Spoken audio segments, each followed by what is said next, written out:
भारत के कई लोग अक्सर घूमने, पढ़ने या फिर नौकरी करने के लिए विदेश जाना चाहते हैं, लेकिन विदेश जाने के लिए पासपोर्ट और वीज़ा की ज़रूरत पड़ती है। लेकिन कुछ देश ऐसे भी हैं जहां आप बिना वीज़ा के जा सकते हैं, जहां वीज़ा का मतलब है विजिटर्स इंटरनेशनल स्टे एडमिशन।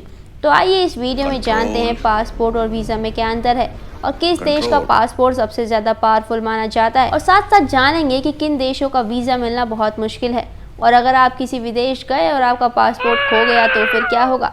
तो चलिए सबसे पहले बात करते हैं पासपोर्ट की। पासपोर्ट एक लीगल डॉक्यूमेंट है जो आपको दूसरी कंट्री में जाने की परमिशन देता है। अगर आपको अपनी कंट्री से बाहर जाना तो आप बिना पासपोर्ट के नहीं जा सकते। इंडिया में गवर्नमेंट पासपोर्ट इशू करती है। ये पासपोर्ट प्रेसिडेंट ऑफ इंडिया के ऑर्डर से इशू होता है। ये आपका इंटरनेशनल आइडेंटिटी कार्ड होता है क्योंकि ये आपकी इंडियन सिटीजनशिप को प्रूव करता है। पासपोर्ट पर आपका नाम, date of birth, place of birth, gender और सबसे इम्पॉर्टेंट आपकी नेशनैलिटी लिखी होती है। देखने में तो पासपोर्ट एक खाली किताब जैसा लगता है जिसमें काफ़ी सारे खाली पन्ने होते हैं। इन पेजेस पर आपकी सारी फॉरेन टूर्स का रिकॉर्ड होता है। अगर आप किसी और देश में जाते हैं तो आपके पासपोर्ट पर अराइवल और डिपार्चर की डेट की मुहर लगती है।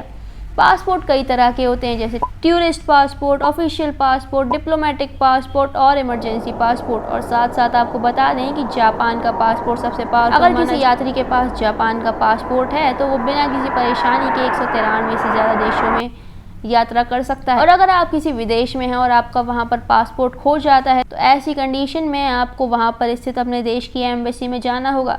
वो लोग आपको एक इमरजेंसी पासपोर्ट इशू कर देंगे। इस पासपोर्ट से आप अपने देश वापस जा सकते हो, लेकिन ये एक टेम्परेरी पासपोर्ट होता है जो काफ़ी कम समय के लिए वैलिड होता है।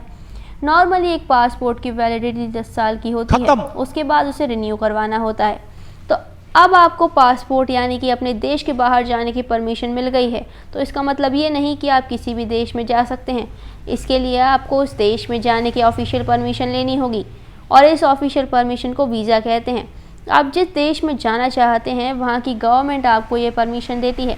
फॉर एग्जाम्पल, अगर आप चाइना में जाना चाहते हैं तो सबसे पहले आपको चाइनीज़ वीज़ा एप्लीकेशन भरना होगा, और उसके बाद चाइनीज़ एम्बेसी में जाकर आपको डॉक्यूमेंट सबमिट करने होंगे। उसके बाद आपका एक वीज़ा इंटरव्यू लिया जाएगा और उसके बाद आपको वीज़ा मिल जाएगा। लेकिन ये डिसीज़न चाइनीज़ एम्बेसी का होता है कि आपको वीज़ा देना है या फिर नहीं। अलग अलग कंट्रीज़ का वीज़ा इशू करने का प्रोसेस भी अलग अलग होता है। जनरली या तो वीज़ा एक रिटन डॉक्यूमेंट होता है या फिर एक पासपोर्ट पर लगा एक छोटा सा स्टैम्प होता है। वीज़ा कई तरह के होते हैं जैसे कि student visa, tourist visa, business visa या फिर टेम्परेरी वीज़ा। आपके रिक्वायरमेंट के अकॉर्डिंग आपको वीज़ा इशू किया जाता है। लेकिन ऐसा नहीं है कि हर देश में जाने के लिए आपको इतना लंबा प्रोसेस फॉलो करना होगा। ऐसे कई देश भी हैं जो फॉरेन सिटीजन्स को वीज़ा ऑन अराइवल की फैसिलिटी देते हैं, यानी कि जब आप उस दूसरे देश में पहुंचेंगे तो उसी वक्त वो लोग आपको वीज़ा दे देंगे। इसके लिए आपको पहले से ही एम्बेसी में चक्कर काटने की ज़रूरत नहीं है। अगर किन्हीं दो देशों के बीच अच्छे संबंध हैं तो वे अपने सिटीजन्स को वीज़ा ऑन अराइवल की फैसिलिटी देते हैं। इंडियन पासपोर्ट से आपको 60 से भी ज़्यादा कंट्रीज़ में वीज़ा ऑन अराइवल की फैसिलिटी मिलती है, जैसे कि भूटान, नेपाल, थाईलैंड, इंडोनेशिया, श्रीलंका या मालदीव जाना हो तो आपको किसी भी एम्बेसी में चक्कर काटने की ज़रूरत नहीं है। लेकिन कुछ देश ऐसे भी हैं जिनका वीज़ा देने का प्रोसीजर काफ़ी लेंदी होता है, जैसे चाइना, ईरान और सऊदी अरेबिया। दुनिया में आज टेररिज्म, स्मगलिंग जैसी क्रिमिनल एक्टिविटीज़ को रोकने के लिए और कंट्रीज़ की सिक्योरिटी के लिए वीज़ा और पासपोर्ट काफ़ी क्रूशियल डॉक्यूमेंट्स हैं। तो आई होप कि आपको इस वीडियो में वीज़ा और पासपोर्ट के बीच का डिफरेंस समझ आ गया होगा।